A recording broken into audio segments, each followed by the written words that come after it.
China launch பண்ண 13Tக்கு 13 தமிழ் அப்படின்னு எடுத்துக்கலாம். பட் இந்தியாவில் லான்ச் பண்ண எஸ் எதுக்குடான போது தான் இப்போதான் ஞாபகம் வருது. தமிழ் செல்வன் இல்லையா, செல்வன் இங்கே இந்தியா அப்படின்னு நான் நினைச்சேன். பட் அவங்க என்ன சொல்றாங்கன்னா ஸ்ட்ராங்கர், ஸ்மார்ட்டர், ஸ்மாலர்.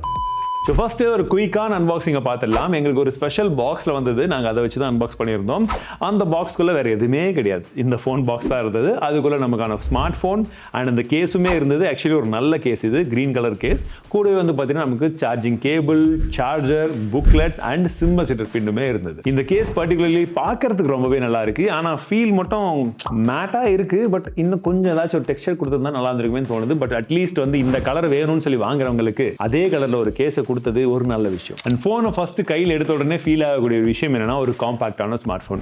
இந்தியாவில் இது வரைக்கும் இந்த மாதிரி ஒரு காம்பாக்டான ஸ்மார்ட் ஃபோனை நம்ம பார்த்ததே இல்லையா ரீசெண்ட் டைம்ஸ்லாம் கேட்டிங்கன்னா அதுதான் கிடையாது. ஏன்னா நம்ம ஏற்கனவே சாம்சங் கேலக்ஸி S24, 25 இது எல்லாமே குட்டியான ஒரு ஸ்மார்ட் ஃபோன் தான். இதே பிக்சல் 8a பார்த்தீங்கன்னா 6.1 இன்ச்கான ஸ்மார்ட் ஃபோன். அண்ட் நம்ம Vivo X200 Pro Mini 6.31 இன்ச்கான அந்த ஃபோனையும் வாங்கி ரிவ்யூ பண்ணியிருப்போம். அதுவுமே நல்ல ஸ்மார்ட் ஃபோன்.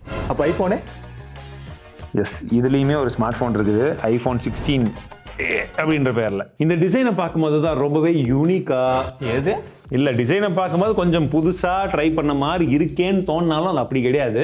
ஏன்னா Oppo K30 ஒரு ஸ்மார்ட் ஃபோன் பார்த்தோம் பார்த்தீங்களா, இதோடைய ஒரு ட்ரையல் தான் அங்கே ஆல்ரெடி காமிச்சிட்டாங்க. கிட்டத்தட்ட அதே மாதிரி தான் இருக்கும். அண்ட் சுற்றி இருக்கக்கூடிய மற்ற டிசைன்லாம் வந்து பார்த்தீங்கன்னா எஸ் அஃப்கோர்ஸ் பழம் எப்படி இருக்கோ அந்த ஐஃபோனுடைய டிசைன் கிட்டத்தட்ட அதுக்கு வந்துட்டாங்க. அது வழி இல்லை. ஆனால் முன்பக்கம் பின்பக்கம் ரெண்டுமே கிளாஸ் தான் யூஸ் பண்ணியிருக்காங்க. பின்பக்கம் கிளாஸ் நார்மல் கிளாஸாக அந்த கிளாஸியாக கொடுக்காம மேட் ஃபினிஷிங் கூட இருக்கு. சின்ன சின்னதாக இந்த மாதிரி ஸ்க்ராட்ச்லாம் ஆச்சுன்னா கூட தொடச்சா போயிடுது. எங்க இப்போ ஃபோன் வரல. இன்ஃபினிக்ஸை பொறுத்த வரைக்கும் ரொம்பவே நல்லா இருக்கு. எனக்கு இந்த மாதிரி காம்பாக்டான ஸ்மார்ட் ஃபோன் ரொம்ப பிடிக்கும். ஆனால் அந்த காம்பாக்டான ஸ்மார்ட் ஃபோனில் ஒரு சில லிமிடேஷன்ஸ் இருந்தது. இதில் அதை பிரேக் பண்ணியிருக்காங்களான்றதை பற்றி சொல்கிறேன். ஸோ இன்ஃபினிக்ஸ் நல்லா இருக்கு, வெயிட் டிஸ்ட்ரிபியூஷனும் பரவாயில்ல, சிங்கிள் ஹேண்ட் யூசேஜ் பிரச்சனையே இல்லை. ஏன் அதை சொல்கிறேன்னா, உங்களுக்கு ஃப்ரெண்டில் பார்த்தீங்கன்னா ஃபிங்கர் பிரிண்ட் சென்சர் கீழே தான் இருக்குது. ஆனால் இந்த ஃபோனில் நீங்கள் சிங்கிள் ஹேண்டில் பிடிச்சி யூஸ் பண்ணுறதுனால அதை ஈஸியாக ஆக்சசபிளும் பண்ண முடியுது. அது ஃபாஸ்ட்டாகவும் இருக்குது. அண்ட் OnePlus உடைய அந்த யூனிக்கான அந்த அலர்ட் சைடு இருக்கு பதிலாக இந்த வாட்டி என்ன பண்ணியிருக்காங்கன்னு பார்த்தீங்கன்னா ரொம்பவே புதுமை இல்லை. ஏற்கனவே இருந்த கீயை கொஞ்சமாக வேற மாதிரி வந்து கொண்டு வந்துருக்காங்க. அது பேர் வந்து பார்த்தீங்கன்னா ப்ளஸ் கீ அப்படின்னு வச்சிருக்காங்க. அதுக்கு பேர் ஆக்ஷன் பட்டன். ஆக்ஷன் எல்லாம் பண்ணாதான் ப்ரோ அது ஆக்ஷன் பட்டன். எங்க உங்க ஆக்ஷன் கொஞ்சம் காமிங்க. வேறங்க வேணாம், இது நம்ம ஷார்ட்ஸில் பார்த்துக்கலாம். இது தனியாக அடிக்க வேண்டியிருக்கு ப்ரோ. அதுவும் இங்கே பாருங்க எப்படி சூப்பரா இருக்கா. இதெல்லாம் ஓவர், கொஞ்சம் ஓவரா இல்லை. வேற என்னென்ன பண்ணும், நாங்க இப்படி பண்ணுவோம்னு தெரிஞ்சே நீங்க போன வருஷம் பண்ணிட்டீங்க. ஓ, நீங்க எங்கிட்ட கேக்குறீங்களா? இதெல்லாம் அநியாயம் ப்ரோ. சரி, ஏதோ காப்பி அடிச்சிங்க விடுங்க, நான் அதை வெளியே சொல்லிக்கிறது இல்லை. அதெல்லாம் பார்க்கறதுக்கு அப்படியே ரொம்ப வித்தியாசமெல்லாம் இருக்கான்னு கேட்டீங்கன்னா கண்டிப்பா கிடையாது. மிஸ்டர் பழம் சொன்ன மாதிரி தான் அப்படியே ஐபோன்ல எப்படி அந்த ஆப்ஷன் இருக்குமோ அதே மாதிரி தான் இருக்கு. பட் என்ன கொஞ்சம் எக்ஸ்ட்ராவா அதுக்குள்ள போய் கஸ்டமைஸ் பண்ணிக்கலாம். இப்போ இந்த கேமராலாம் நீங்க உள்ள போனீங்கன்னா கூட photo, portrait, retouch selfie, video and pro மோடுன்ற ஆப்ஷன் இருக்கு, டார்ச் இந்த மாதிரிலாம் இருக்கா. பட் எக்ஸ்ட்ராவா பழத்துல இல்லாத ஒரு விஷயம் இருக்கு. என்னது காமிக்கிறேன். இப்போ பார்த்தீங்கன்னா இந்த ஸ்க்ரீனில் நான் இருக்குன்னா இப்போ பாருங்க, அப்படி பண்ணா இப்போ யூனிக்காக அப்படியே அந்த லைட்லாம் வந்து இல்லை அது அங்கே இருக்கிறது தான்.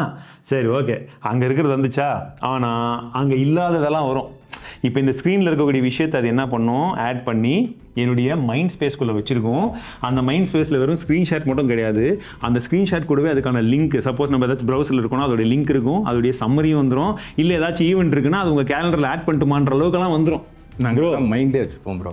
ஆப்பிள் யூசர்ஸ்லாம் மைண்டே வச்சுப்பாங்க. காசு தான் பாக்கெட்டில் இல்லை, இதையாச்சும் மைண்டில் வச்சுக்கிறோன்னு யோசிக்கிறாங்க, வேற ஒன்றும். அடுத்தது டிஸ்பிளேன்னு பார்த்தீங்கன்னா நமக்கு 1.5 ரெசல்யூஷனில் AMOLED டிஸ்பிளே வந்து கொடுத்துருக்காங்க. அண்ட் பார்க்கறதுக்கு இது இருங்க இப்போவா இந்த பெசில்ஸ் பார்க்கறதுக்கு எப்படி இருக்குன்னு மட்டும் பாருங்க. எந்த அளவுக்கு மினிமலாக ஒரு காம்பாக்ட் ஸ்மார்ட் ஃபோனில் பெசில் இருக்கணுமோ அந்த அளவுக்கு கொடுத்துக்கிறாங்க. இதுவும் சின்னது தான் பாருங்க. இப்போ பாருங்க, என்ன அது இன்னும் கொஞ்சம் சின்னதாக இருக்குது, ஆனாலும் இது சின்னது தானே?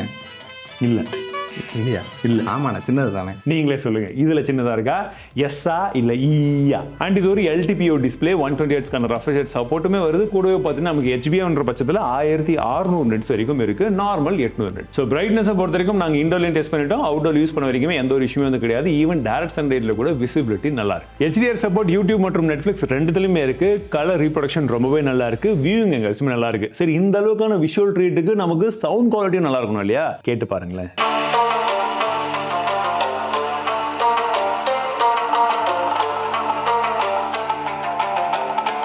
அட்டகாசமாக இருக்குங்க. இன்ஃபேக்ட் ஒரு சின்ன ஸ்மார்ட் ஃபோன் ஸ்பீக்கரில் காம்ப்ரமைஸ் பண்ணிடுவாங்களோன்னு நினச்சேன். பட் நம்ம OnePlus எப்பவுமே அவங்களுடைய ப்ரீமியம் ரேஞ்சில் எந்த மாதிரியான ஸ்பீக்கர்ஸ் வைப்பாங்களோ அதே அளவுக்கான சவுண்ட் குவாலிட்டி இதுலையுமே இருக்கு.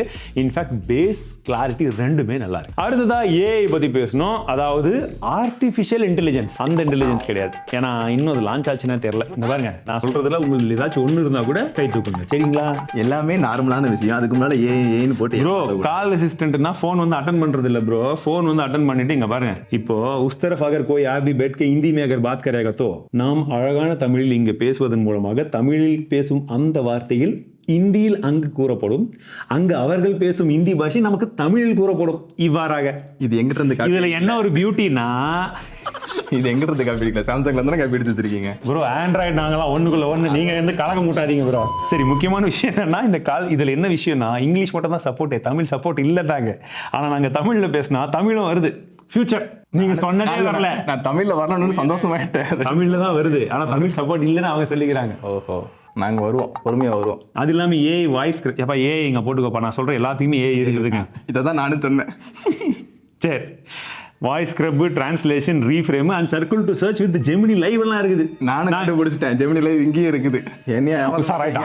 அண்ட் இதெல்லாம் கூட அவனா பார்த்து தெரிஞ்சுக்கல. நம்ம வீடியோ எல்லாம் நல்லா நீங்க பார்த்து சப்போர்ட் பண்ணதுனால அவன் ஃப்ரெண்ட்ஸ் 2-3 பேர் அனுப்பிச்சு விட்டாங்க. அதுக்கப்புறமா தான் அதுக்குள்ள இப்படி ஒரு மேட்டர் இருக்குதா அப்படின்னு சொல்லி கண்டுபிடிச்சிட்டான். ஸோ அதனால அவனுக்கு தெரியறதுக்கு முன்னாடி நீங்க தெரிஞ்சுக்கணும்னு நினைச்சீங்கன்னா ஃபாலோ பண்ணிக்கோங்க, அப்புறம் சப்ஸ்கிரைப் பண்ணிக்கோங்க. சோறு சாப்பிட்டியா? சாப்பிட்டேண்ணா. இப்போ காமிங்க, ஃபாலோ பண்ணிக்கோங்க, சப்ஸ்கிரைப் பண்ணிக்கோங்க. ப்ராசஸர் நமக்கு இருக்கிறதுல இன்னைக்கு தேதியில் flagship process Snapdragon 8 Elite.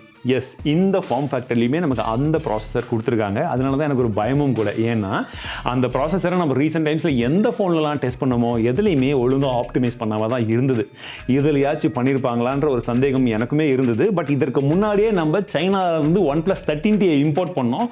But unfortunately அதுக்குள்ளேயே NDA சைன் பண்ணனால அந்த வீடியோவை ஃபோனை வச்சு நம்மளால் பண்ண முடியல. பட் இருந்தாலும் ஃபோனை மறைச்சு நம்ம ஒரு வீடியோ போட்டிருந்தோம் இல்லையா, அதையுமே சேர்த்து என்னோட எக்ஸ்பீரியன்ஸ் சொல்கிறேன். சரி, இதில் எப்படா ஃபர்ஸ்ட் ஸ்கோர் வந்ததுன்னு பார்த்தீங்கன்னா, AnTuTu நமக்கு 2.4 மில்லியன் அரௌண்ட் ஸ்கோர் வந்திருக்கு. அண்ட் 3D மார்க்ல 67% அண்ட் CPU த்ராட்லிங் பொறுத்த வரைக்கும் 77% வந்திருக்கு. LPDDR5 RAM type, UFS 4.0 storage டைப்பும் இருக்குன்னு தெரிஞ்சுக்கோங்க. அண்ட் கீக் பெஞ்ச்லயுமே நல்ல ஸ்கோர் வந்திருந்தது. ஸோ ரீசெண்ட் டைம்ஸ்ல நம்ம டெஸ்ட் பண்ணதுலயே இதுல ஓரளவுக்கு இந்த ஸ்கோர்ஸ் பரவாயில்ல, ஆப்டிமைசேஷனும் பெட்டராக இருக்கிற மாதிரி தான் இருந்தது. ஆனால் எப்போ வரைக்கும்னா இதெல்லாம் நடந்து முடிகிற வரைக்கும் தான்.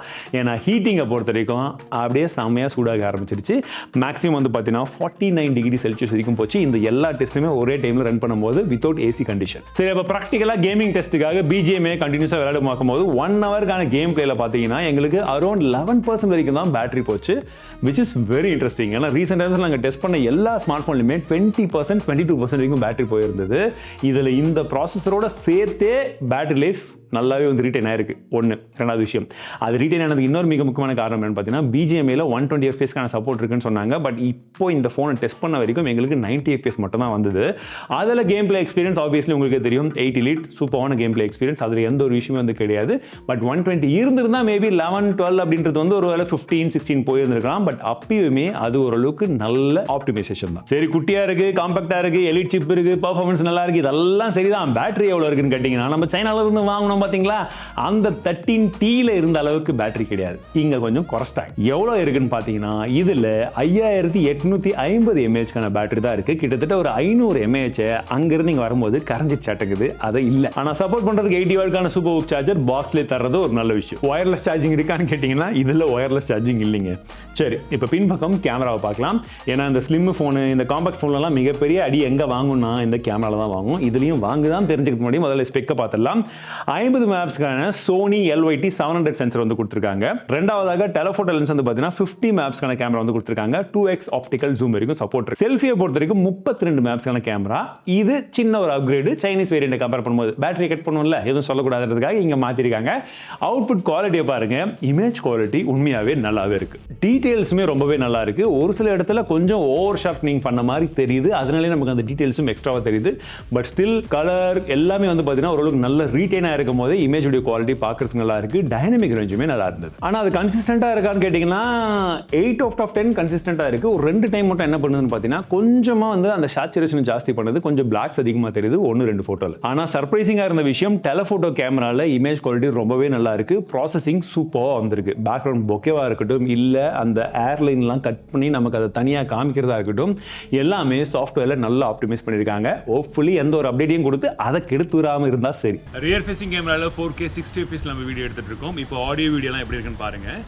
ஷேடோவில் இருக்கேன். இப்போ என் ஸ்கின் டோன் எப்படி இருக்குது, பேக்ரவுண்ட் எப்படி ப்ராசஸ் பண்ணியிருக்குன்னு பாருங்கள். இப்போ நான் ஜஸ்ட் வாக் பண்ணுறேன், ஸ்டெபிலிட்டி செக் பண்ணிக்கோங்க. அண்ட் வெயிலில் போகும்போது அப்போ எப்படி ப்ராசஸ் பண்ணுதுன்னு பாருங்கள். டேரெக்டாக என் ஃபேஸில் அடிக்குது சன்லைட். இந்த அளவுக்கு ஹார்ஷான சன்லைட்டில் எந்த அளவுக்கு ப்ராசஸிங் இருக்குது. செல்ஃபிலையுமே என்ன ஒரு நல்ல விஷயம் அப்படின்னா 4K 30 fps கொடுத்துருக்காங்க. அண்ட் ஒருவேளை நீங்கள் இந்த மாதிரி குட்டியான ஒரு ஸ்மார்ட் ஃபோனை வாங்கி வ்ளாக்லாம் எடுக்கணும் அப்படின்னா உங்களுக்கு ஆடியோ வீடியோ இந்த மாதிரி தான் இருக்கும். ஷேடோவில் இருந்து இப்போ நான் அப்படியே வெயிலில் போகிறேன். இப்போ டேரக்ட் சன்லைட் ஃபேஸில் படுது, எந்த அளவுக்கு ப்ராசஸிங் பண்ணுதுன்னு பாருங்கள். அண்ட் இதே சமயத்தில் நம்ம ஆப்போசிட்டில் எடுத்தோம்னா இன்னொருத்தர் ஃப்ரேமில் வந்தாங்கன்னா இந்த மாதிரி தான் தெரியும். இது எப்படி இருக்குது? இது எல்லாமே எங்களுக்கு இனிஷியல் டெஸ்டிங் மட்டும் தான். நான் இன்னும் எடுத்த வரைக்கும் என்னென்ன சாம்பிள்ஸ் எல்லாம் இருக்கோ எல்லாமே ஒரு கூகுள் டிரைவில் போட்டு லிங்க் டிஸ்கிரிப்ஷனில் கொடுக்க சொல்கிறேன். மறக்காமல் செக் பண்ணி பாருங்கள். செக் பண்ணி பார்த்துட்டு உங்களுக்கு இந்த ஸ்மார்ட் ஃபோனுடைய ஃபுல் இன்டெப்த் ரிவ்யூ வேணுமான்றதை கமெண்ட்ஸில் சொல்லுங்கள். 20,000 லைக்ஸ் வந்துருச்சுன்னா கண்டிப்பாக உங்களுக்காக கொண்டு வரும். அவுட் ஆஃப் த பாக்ஸில் Android 15 இருக்குது. அதற்கு மேலே வந்து பார்த்தீங்கன்னா ஆப்ஷன் OS 15 வந்து கொடுத்துருக்காங்க. 4 OS அப்டேட்டும் 6 வருஷத்துக்கான செக்யூரிட்டி அப்டேட்டும் ப்ராமிஸ் பண்ணியிருக்காங்க. which is a good one. என்ன பொறுத்த வரைக்கும் மினிமம் இந்த அளவுக்கு ஆச்சு இருக்கணும். 5 கொடுத்துருந்தா இன்னுமே நல்லா இருந்திருக்கும். எக்ஸ்ட்ரா கொடுத்தா வேணா நான் சொல்ல போகிறோம். பட் மினிமம் 4 இருக்கிறது நல்லா இருக்குங்க. UI ரொம்ப ஸ்லீக்காக ஸ்னாப்பியாக இருக்குது. எந்த ஒரு இஷ்யூமே வந்து கிடையாது. ப்ளோட்டர்ஸ் மேக்ஸிமம் எதுவுமே இல்லைன்னு நினைக்கிறேன். எதுவுமே இல்லை தானேப்பா, சும்மா 1-2 மட்டும் இருக்கும். அதுவும் நம்ம அன்இன்ஸ்டால் பண்ணிக்கலாம். So depends upon our usage. But மற்றபடி வந்து பார்த்தீங்கன்னா UI நல்லா இருக்குது. நிறைய ஆப்டிமைசேஷன் கொடுத்துருக்காங்க. மற்றபடி கனெக்டிவிட்டிக்கு இதில் NFC இருக்குது, Bluetooth 6.0 கொடுத்துருக்காங்க, 13 5G பேண்டுமே இருக்குது, and dual nano SIM card ஸ்லாட்டுமே இருக்குது. Wi-Fi 7 கொடுத்துருக்காங்க. இதில் வந்து பார்த்தீங்கன்னா அவங்களுடைய இண்டிபெண்டன்ட் G1 சிப்பை முதல் முறையாக இன்ட்ரோடியூஸ் பண்ணியிருக்காங்க. நாங்கள் C1 கொண்டு வந்த மாதிரி நீங்கள் G1 கொண்டு வந்திருக்கீங்க. தலைவரே, நாங்கள் ரீப்ளேஸ் பண்ணல. வைஃபை மோடமும் இருக்குது. இது G1 அப்படின்றது ஸ்பெஷலி ஃபார் கேமர்ஸ் அந்த மாதிரி விஷயங்களுக்காக ஒரு டெடிகேட்டடாக இன்னொரு சிப்பை வந்து கொண்டு வந்திருக்காங்க. தெரியுமா? Gaming what is gaming budget செக்மெண்ட்டில் சாரி நான் கிளம்பிட்டேன்ல, விட்டுருங்க. அப்படி ஏன் இப்போ ஓடிட்டேன்னா ப்ரைஸிங். ஏன்னா இந்த மொபைலுடைய ப்ரைஸிங் எனக்கு இது வரைக்கும் இன்னும் அஃபிஷியலாக வரல. பட் நான் எதிர்பார்க்கறது ஒரு 50,000 ரூபாய் அப்படின்ற ப்ரைஸிங்குள்ளே கொண்டு வருவாங்கன்னு எதிர்பார்க்குறேன். 55,000 ரூபான்னா கொஞ்சம் அதிகமாக தான் எனக்கு தோணுது.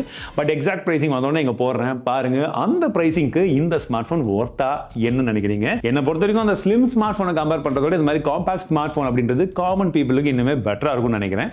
நீங்கள் என்ன நினைக்கிறீங்க? அது காம்பாக்ட் இல்லை, இதுதான் காம்பாக்ட்.